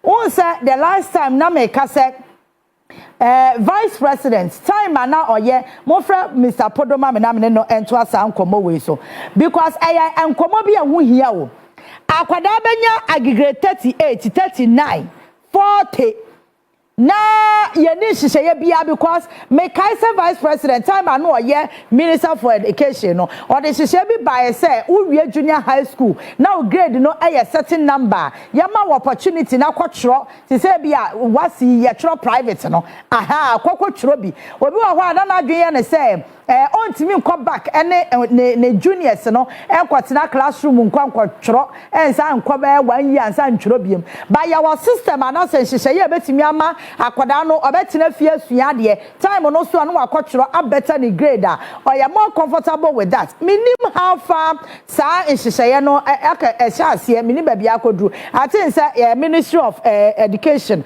and afa GS and so ye behwe contacts akoho no matimi aboa ye say sa hihye no da so ewo ho anasesen. But yenti ya wansi because enra video ya na make wansi mami na ni abre wase ne ba no onya gige se 36 or 35 na wo chusu agri memorial no chusu just school so chusu ya nyina timi se obasam se nya sam kito ba no anyi se se a wontimi ko obi by sa school so 3 ni nyina na ne ma no chusu ye eti na ya problem mami nko ahoma no so sisi ana me ne panyi ba ko no so wa ben ewo eba no enwomasua enho ensemu a mene no enkodi sa enkomo yi ora Ken Podo wano team leader ma intellect Ghana education mpacho mo think tank ya wo mo ehwe enwomasua ho ensem so Mr. Ken mpacho no pe wotimeka mema wachi enia me mpacho boko de Namia no more dia chain. Yada nyame ase no pe so mame na wase ene wadaje edru enwomasua ho nsem a mo ne yebetimi epin mo se ne ayedi ho nkomo a aye issue computer placement ayedru so a enkwada no enya school ne edi kan baby a wotie from where you are sitting mo ye think tank a mo hwe enwomasua ho nsem so computer placement na abeboa yense oman ana me that say we have computer placement now and idea ebony and idea more on my no idea babe CBB kwai ama yetumi aye adwuma no amana konani because so sha CBC aye no stress ye di nyema bi ebigu akwam na ye di nyema bi so ashe system no nti se wo utumi miti sanyema na ana se ne ye hwe no onsaka sanyema na e wo se enwa ede wo kọ bibia e wo se okọ but in 20 no nti a yema we enye adwuma tete ni hu ni se e nipa da sani e na tinyema na chi nti se nipa da sani ede onwa ni person kumnya nipa efrema ha bibri nti na kwakọ ye se itumi ebisa sa asem se sa computerized system no mde baye na ade a eboaye ana yi yankase ye nipa isuni we frima ade a wo se itumi boaye enya ade a wo se ye breho mani ye ade a wo se eye because it has been programmed to work within a certain way. There was it to me a two. It is only this now. I idea the past say about the bois my manum to me aku school I was said omutumi ko once they get the winner omutumi please. Yeah. All right. Now, yansha kwanya challenges no efa so ba. Ebi wa ho se manya school, obi so wa baby ade me to ya mempe, obi so ho no ma se baby ade me to ya na me pe board ya de me today. Nti o se me ko han dan ni ade. Sa challenges we e dan ni ebetimi aya education sector ni ebetimi assort sa challenges ne out. Okay. We know tell kan say no sha. It me plexi incredibly free. I think we are getting close to about 484,000 or so, a little to that, out of over 500 plus students we play so. And I'll share this time so to take care of issues now over almost a year. You will be on the base this time as a pray we are with me and check and correct all the errors. If you are the selected schools now, in our hits no, Keke baby ancestor keke. And I feel so schools living so on my maybe a day school. Yeah. Well, unim selected Sunday man. And I feel so a lot of pressure. There were some specialized schools, and I say not specialized, but at least some high-end schools. In the brain, you know, you per se a manner echo those places. Yeah. And said, so the other challenge with this system is that it is widening the educational inequality gap between the urban schools and then the deprived schools. Okay. In the in print, sa gap no so MY.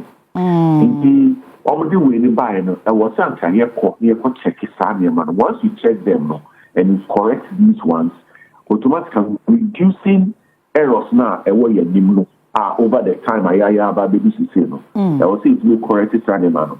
But and only at the end and no bar the kind of people that we are said you. We don't take some of these things seriously. You're changing and change so at time now I closer a honor and libreba. It is that time so the pressure and so and never. These things would definitely come out.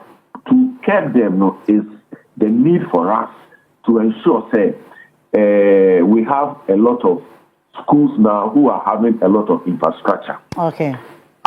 You beat me schools no more. But they say we are moving schools from double track to single track. Yeah. Single track now there are some schools now. It's a good idea. It's a good thing to do. But local schools now, you need Nyama Uma, you beat media Aje Nkarano Omoban. Okay. The school the next need to even 25. We are having double that number coming. And if any sure. But if you can give them these logistics no school is one of the ways you beat media your friends a lot of the students because you see a kind in Krano almost schools never. What are the things that we as educational system you meet me to get the people coming? Day schools near can see a building day schools. Where are we? You see schools now, you're finishing a back in the sense logistics will be here we don't have them. Do we have matching level of architecture for almost mobile? If you don't do that, but you have enough of the people who are supposed to be instructing them. Yeah. Classrooms from one. These are some of the little, not the big things. If we can put these little things in place, it will go a long way to help us solve the big ones.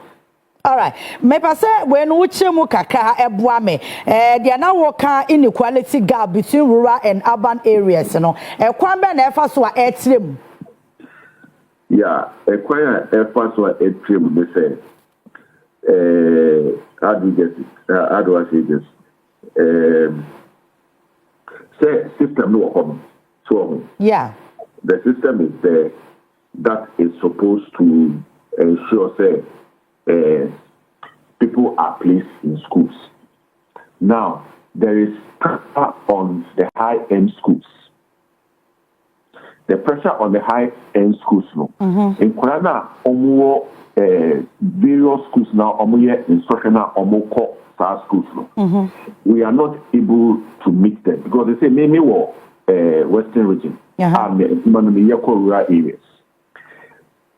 Some of the schools now, educational years. I'm talking about educational years, not calendar years. Okay. Educational years, no. There are some of my schools now, they are 6 years behind. 6 years behind, they say, Adia, Abufra, or urban school, or everyone say, basic 4, no, because of the years, basic 6, yeah. Obama has let me say the other way. Yeah. Over the happy Mufano will be over every basic 6 maybe happy. Will be over urban area no. Obit me a side no in basic 2 or basic 3. Oh, okay. That is the biggest part of the challenge. Okay. Because I can kindly say no, will be on ma also a 4-letter word. You ever say leave ahaban. That's we 1 letter every word number. It is very difficult for the person to know say a letter when you free. Obviously about that particular word. But here is the place where the system is supposed to place these people. Because of my low level of educational way, already I have been placed in a certain gap by the system already before the computer fixes it. By way of addition, by way of instruction, my levels are down. So, if you already know, without the system that has been placed already, the more in kind of no more good teachers, no more way, no. Yeah. It is still widening. This is widening it. Matthias. So that is the point that I'm trying to make here. Okay. It is one of the weaknesses that this computer system is bringing up. Okay. It's widening the gap, yes. But it's focused on more of these these kinds of schools. And Emma Sanya back. To curb it, we have to find a way of upping rural areas. Everything is against us here. We have to find a way of bridging the inequality gap in our educational system. Okay. Now, as a pedia, one more suggest the same. And to solve these challenges, computerized placements in Kayanya regional basis. Naka Ebia Greater Accra, regional center, one more Ebesha, one more Greater Accra, Ebia Central B, any de Keka Hono. And I said, Pedia, okay, MYA. No, because the system there has a federal system, and also the hard Accra. Okay. But the solution to this one, ASA, will be deliberate. Well, some years back, we go into educational history again, as here. Dr. Kwame Nkrumah's system now started here, and then somewhere along the line, so we don't focus on teachers now more some of these areas. There is no motivation for a teacher to go there. Bibi anyone may say teacher no and cry say I was me call baby say. So yeah. Example of where any motivation about say some time back, those islands that were on they were all bringing their children to the inland for schools. But there was a deliberate effort when they built schools, equip the schools. What we realized, they say most of the parents of the inland for education, they started going back because they were generators there, that solar system that was helping the people read, and then they have good schools. It came out said their parents were bringing their children here because we be a percent of the if we are deliberate about these things, we see school down. We think say teachers back home, so we get a place for the teachers to go. We get a system where teachers are rewarded. Will be or there was some of these areas no. Your salaries now no 1.5% of what you are getting in here to cater for that individual. You perceive a cool school.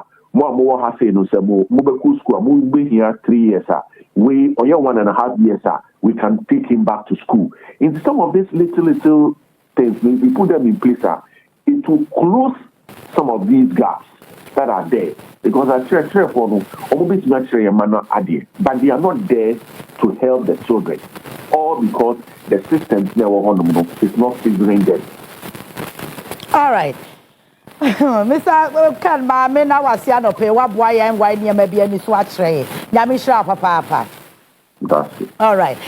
Panya meneno ekodi enkomwe ye friend no ye Mr. Pen kodo waben pa ewo enwumasua mu wa mosan ewo think tank ya chese omo ehwe enwumasua enho ensem ye intellect Ghana ye nana se papa wo mo a wo de aboa member for lines no so enche but enkomo mienu a medi ama wo nyina no wo se eka bibi ba akopɛ ekire wo se Ghana no yadaso wa adwuma e wose ye education sector and I think say honorable Haruna Idrisu say o yire wo ho pa wo ye adwuma but eniema ne ba ko mienu bi wo ho a ya akato apenso ye nananom penso na ade na tena ho a besi nne etisi ya kase ye solve sa problem na e me say ye wo kwan twa kakra ade ba ko a me pese me ka ho asem ne say eye dan ye kase we grade A we grade B we grade C ena others na akeka no o say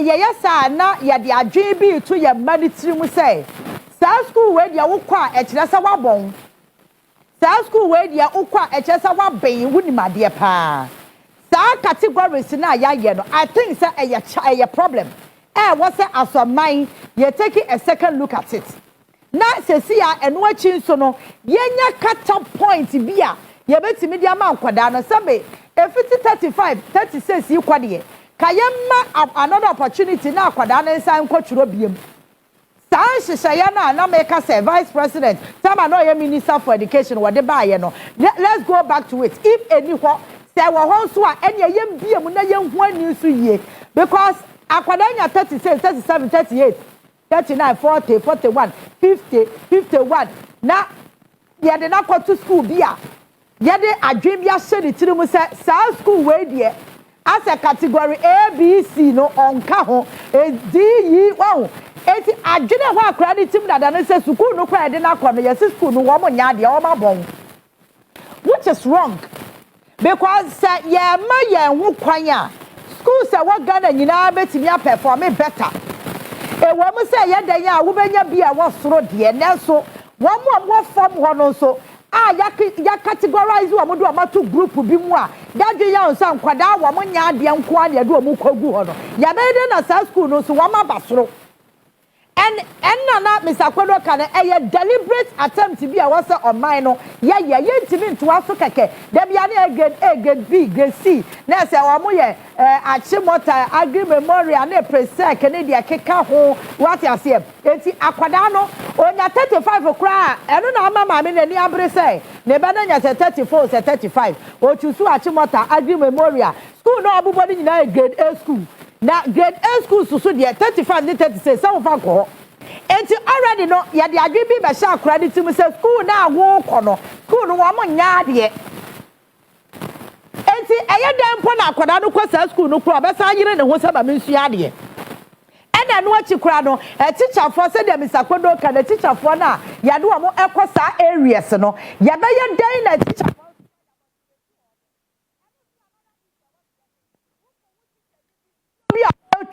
and some point na wakwa kyera de a no wa bi say wo say nanti o man Ghana ya de ya wo a ya buru 50 to 60 years ya ti bia ya da so wo de na say ya asem bia ni enyan pa I'm one person asenka aban wa hyehyɛ ya wa de be ma teacher fo a yan consider wo mo tie kurase na ansa na ya bo mo obu okurum enna ma na no na me ne anesefo no eka ebi madwe am so ade na me kaseti anesefo allowances no ma kaseti am allowance de na me kaseti ane say won't me entena nkran na te rage woti achimota na ebia woti 37 woti kwalebu wo pese obi a oti eyi fabode beto me choko oye nurse wo ho no wo pese woni say nipa ne enjoy the same allowance no me ya baya kamintua wo me consider onu etwansuo oti yeji okọ ibunkurugu yoyo ekura biase a ka kura no to access the place no eye problem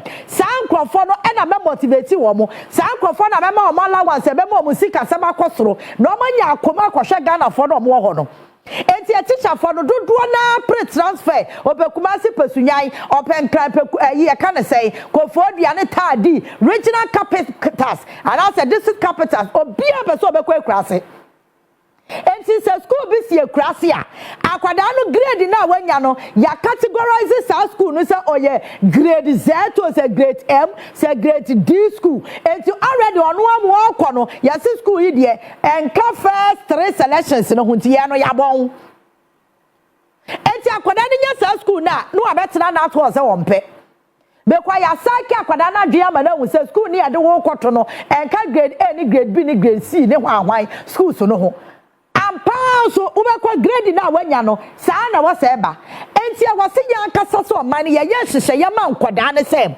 wonya grade we ya untimi nkɔ school e wose wotena tena se nsu ade abiem na wo tworo na wo twa ne yie na watimi atoa so I think yenya nsisaye kakra yakɔ old way no ache dodo ɛna wa da bia na na toro aye ma no ena awofo no so yensu yentu ye hofo edru sankwada ne kwotusu school na moja ma headmaster ne ya teacher for so omomo ankwada no mu nchuso wo su na woni mu rediem ekwaba ne sisi asa akwada ne konya day school a eho no want me free wo fie na kwasa okwa han dan ya additional cost na ne free SHS na akwada ne kono no okwa ne senko eno na ma free SHS no to nsuo mu na enwe ne si no SHS no eno na ma no to nsuo mu enwe ne se because at the end of the day a car parent ne bo no ena na ne na nka school fees ne kwa ho no te ne nche kwakwa ne wotua na ka fa so oso ene mo obeto to ne rent a obe rent no okeka bo ma na nyansa bi anim enso ya to aso abesi ne egusu encounter the same problem. Na wa obanya grade 35 or 36 na aka kira me say o person akwa achimota yeso ya dika aka kira say achimota de grade A was a grade B school omo bo ho mode na 35 ye de kwa achimota eti sa na beba until say ye be make sure say schools ni nyina ebe reach a certain standard ya aka se ye pe so amai na ye discriminate among them no yankoda no be koso ma ye sa pressure no because obi ani wa beti ase say grade 1 school na wo de me ko no e ho de ye kire say wo grade 15 20 25 34 na ko na say ye abon Mami show challenges are ekoso fa phone lines no to so ema me na yemfa afrɛ for ne kakra ne yentimi ento aso na o de Harry o mo frɛ tete wa no wani abre asa quality no hu hia no che me na mtia no Harry no atesoro no o mo frɛ no kra hu hia no che me am TV no so no eh director ben kure o mo tete o me ba jo good morning me ba cho ma TV ne kwa form me ba cho ma TV ne kwa form thank you very much good morning Good morning, right? Yes sir I'm going to say nyame adom na so e Kristo adomo pa cho ma bi ntie we nyankopɔ nhyia Eva John Dwani mama Obaya ya menim sɛ ɔmampanane teachers for na ka sɛ school mu wa menim last year me sister baba akoko enya me baba akoko enya school odan sa school na last year me ba me sister ba enya sa school no na nyama me sister ba no to ye no this time no I drop paper from crowd you want to say hey tell me we say e dey na akoso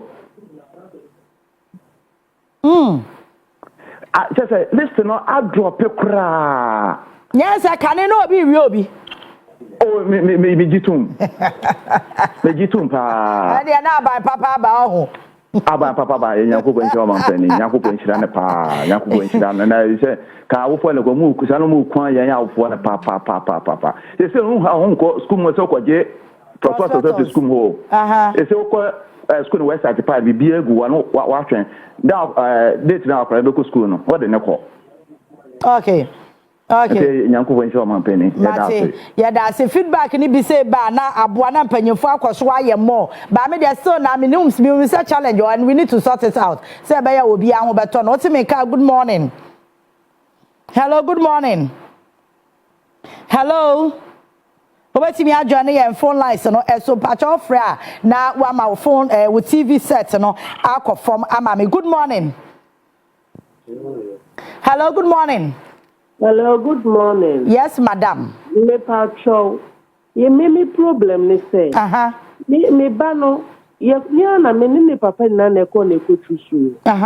Tusu boarding way Pentecost Senior High. Okay, boarding. Manyamu number me kwa me WhatsApp di achemu. Okay. E ma manya prove say boarding. By a money day, me wo ebony. Who wa hefa? Me wo ebony pig farm ebony. Okay, pig farm. E mo many day e wo Takra de ho. Ho no kwa akofo ifia. Pentecost Senior High. Okay. Ya koho no mo last 2 weeks. Amu bie ne foforo no. Friday na ye koho no mama ye assurance on best sama. Besin ye nya approve bia ye search as na day na wo so. Haye. Me Jidisa Abdurrahman interview no utie no pa. Enti I think say be a grade na wo ba ni nyaaye no a o chusu board no enkonfo bebre nso enya grade a ebro ono ne de no eso a o mo so chusu board nti e sa be hu say o mo fa number of people no mo hia for board na wo ba ne be ka achi because ebinum grade ye chen wo ba ne de a wo mo so chusu the same boarding. Oh, no any problem no. And no one is a problem at Dahono. And see, I think, sir, mo ye choose why I am very careful because Omo, you know, mo competing on Dawson. And see, I think, sir, some problem idia, nia na you. Hey, Nancy, me dance say. And on the renting banner. And I be out back corner, or another placement, I be out per one cry, and I say, who one cry one.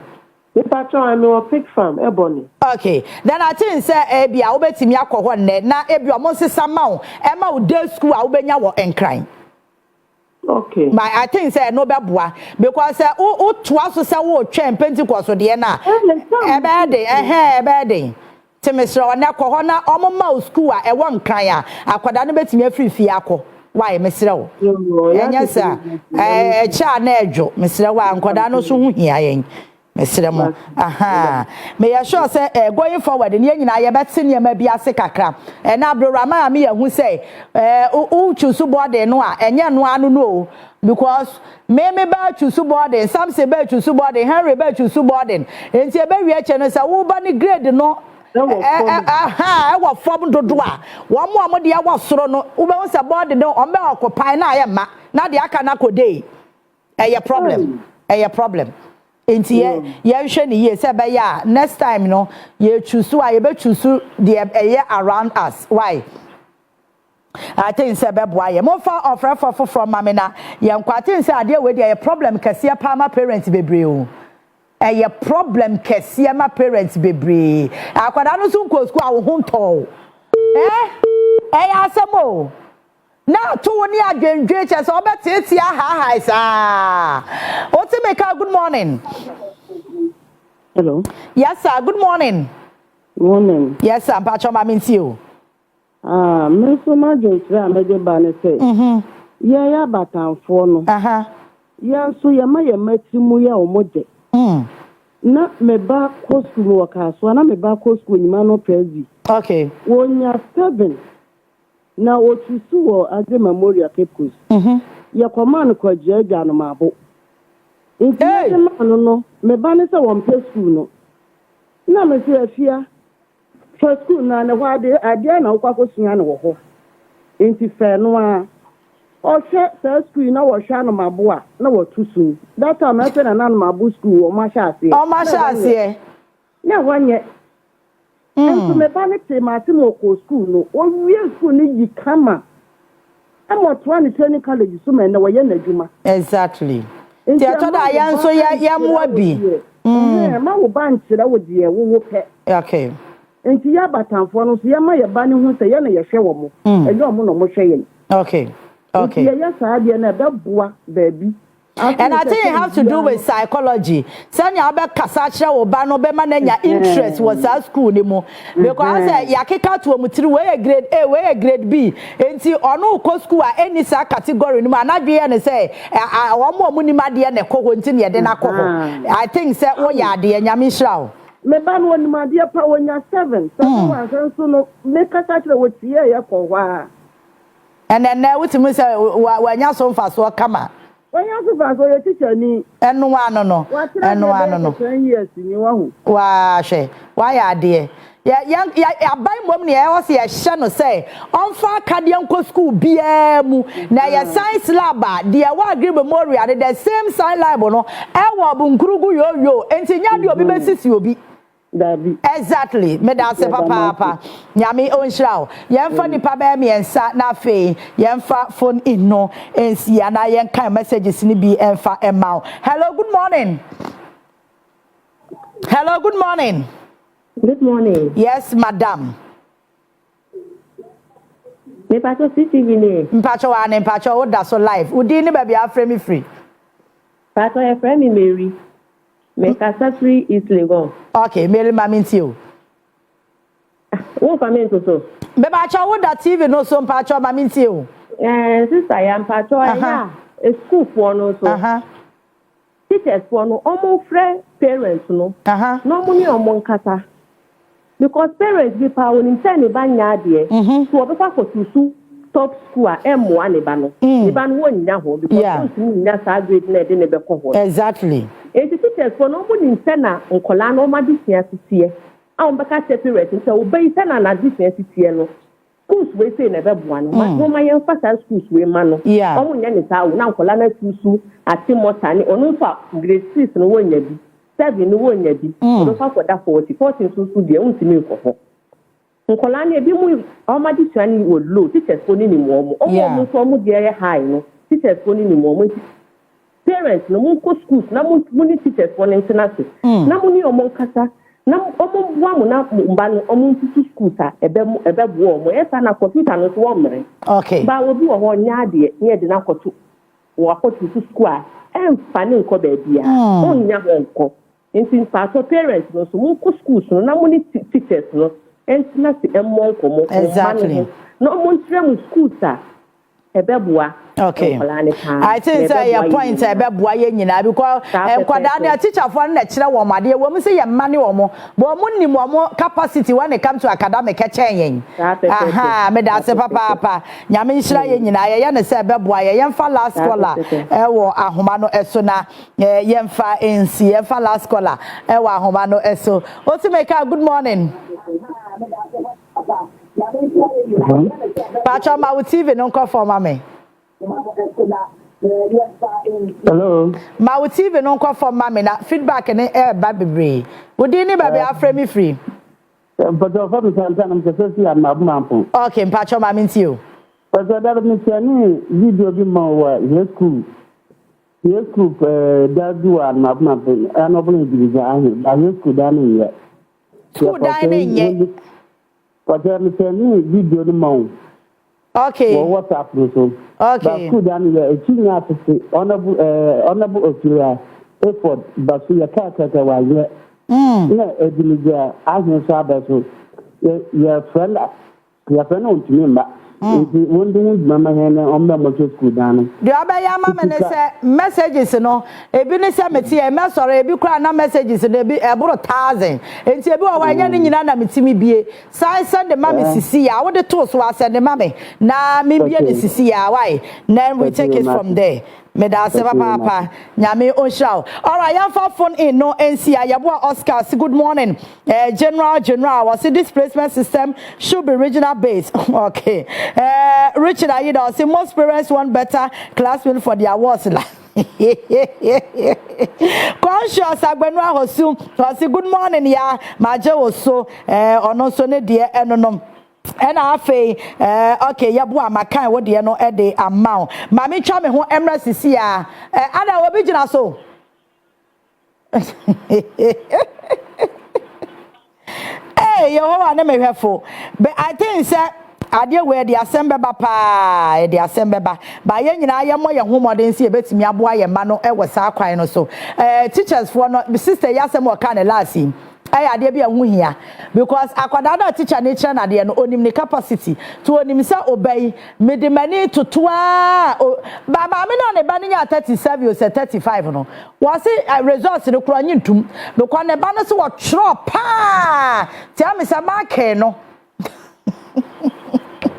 mark no na akwati ane ba na ma ne ba na nya sa grade no enti eyense bebre enema bebre su kom wo mark ni mo wuti anya ye na akonya examiner bia na say mark si ya eja wone na yire ko ana one ni kunu kuno okofa paper wo de abufo da ba mark ana akwada ne dodo na so high writing nye enti akwada no wutimu se nani onimade a otworo pa a wutimu se we ko wa tworatwa na so entwera ya ne nyenti no yenti mi mpo nkan enti examiner no ofo paper na no de pen ni na musa obesinse mu rough afa beba na so me ba no anya grade 30 na kenu kwanse no no nya so anya 30 na ye nsem bebiri ba in fact ye course atoni de na nya betema ye yo yeah, cause at 20 time no.